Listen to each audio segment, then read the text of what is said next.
It started as a commission from Veld in Stockholm, and the commission took place at the National Museum in Stockholm. And it started with curiosity with the habits that we have when we look at art. And for example, there is very often a way of looking at art that could be sometimes a bit rushed. We go from one picture to the next picture. So we want to, in a way, create a work where we experiment with the way we look at art. We learn a lot about the museum doing this research, basically. We come about one month before the work opens, and we're trying to understand that museum's particular history, but also the existing curatorial space when we're going to show the piece, what exhibition is on, and so on. And we realized, for example, when we did the piece in Acropolis Museum last year, 2012 it was, from researching around up in Acropolis, we sort of saw tourists taking images of themselves and with the artworks and so on. So the question, like, how can you access historical work, and how can it make any sense for you today, more than just being an object that you are sort of that is quite curious for you or something like that. And also we always look at history through the particular goggles of our time. So in a way to deconstruct those goggles or glasses that we use to look when we look at art history, because this describes something about the time where we are, and we want to kind of create a more transparent way of accessing those artworks from history. Yeah, so although Symphony of a Missing Room is an autonomous work, it's a work existing on its own, it also is somewhat a curatorial tool for accessing collections of museums and also historical work. I think as an artwork, Symphony of a Missing Room is our attempt to make an immaterial artwork that is taking place in the consciousness of the visitors or the perceiver of the artwork. So the perceiver or the visitor is both the perceiver of the work, but also the medium or that produces the content otherwise. So the work doesn't really exist on its own. It really requires someone to step into it. This also means that the visitor has the ownership of, because whatever images that you see, because they're parts of the work that are also when you're being blindfolded. So the images that you as a visitor create, you own those images, not we as artists. Well, they can expect an extremely personal journey and experience that I think will differ. They come in a small group, and they are met with a guide, and I suppose it starts almost like a traditional museum or gallery tour in a way. But then at one point they are given headphones, and then we'll start a sort of a soundscape that will come into the ear, which might be recordings from the place that we're in. It will be from the Royal Academy and the galleries there. Yeah, exactly. It's important that the visitors feel that they have arrived to the museum, and they somewhat are walking into the instructions of the museum sort of silently gives you, that how you are walking and watching or viewing art in the museum. But then you somewhat departs into this parallel viewing, in a sense, because you're giving instructions and suggestions from this voice that walks with you.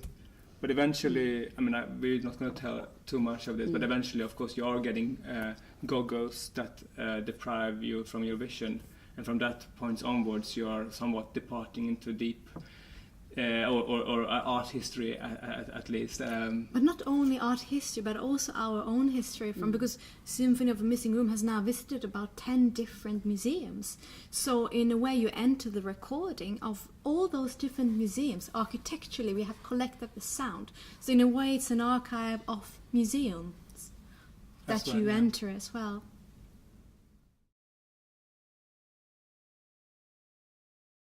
If you, as a viewer of this at home now, if you are using your headphones now at this point, you should hear me speaking, and if I'm coming like this, you should hear me coming closer to you and now speaking in the other ear here. And this is our main tool for creating all our work, in a sense, because as you see the microphone, and I should actually turn it like this because then it should mimic the way you should hear us now if you're facing us frontally like this.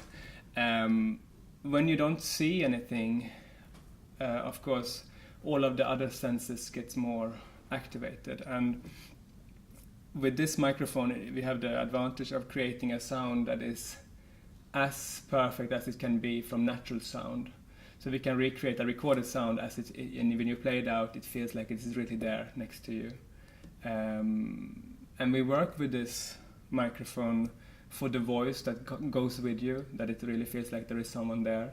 But also we record, for example, as Martina said, that we have recorded about, the piece have been in 10 different museums.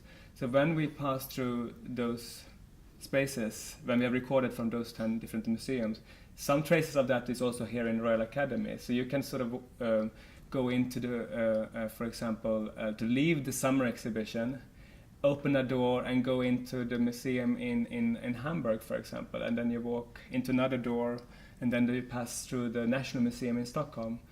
And the traces of the people and what we felt was important at those sites is also part of it. But this work is also slightly different than all the other symphonies in a way that we're dealing with the summer exhibition. But we're not only dealing with and looking at the selected works, but we are actually putting some light onto the rejected works, which is almost in a way like the negative space of the exhibition. And we're asking questions of history and how they leave traces, and how the function and tension in between the forgotten and the remembered.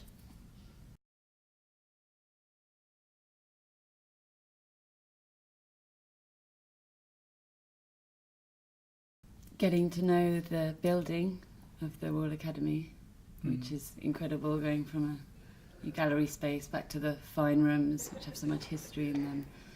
And that's really important, because we're obviously looking at the space the work's going to happen and how that is going to inform the piece, and so the architecture of the building itself.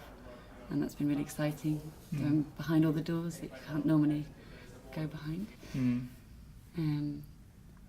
So we've been doing that, and we will be making recordings with the head here, people in the gallery, and tours that are happening inside the gallery. We're also looking through the sound archive here, where we listen to historical speeches that took place at the annual dinners at the Royal Academy, and we might use those as well.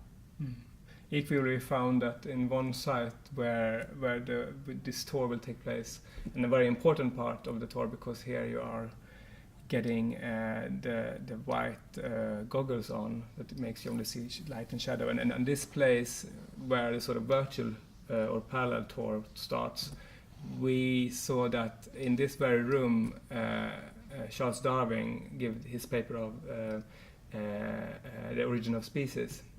So, which is just fantastic. It's just incredible that this is the very room where that took place. I mean, it's such an important historical event.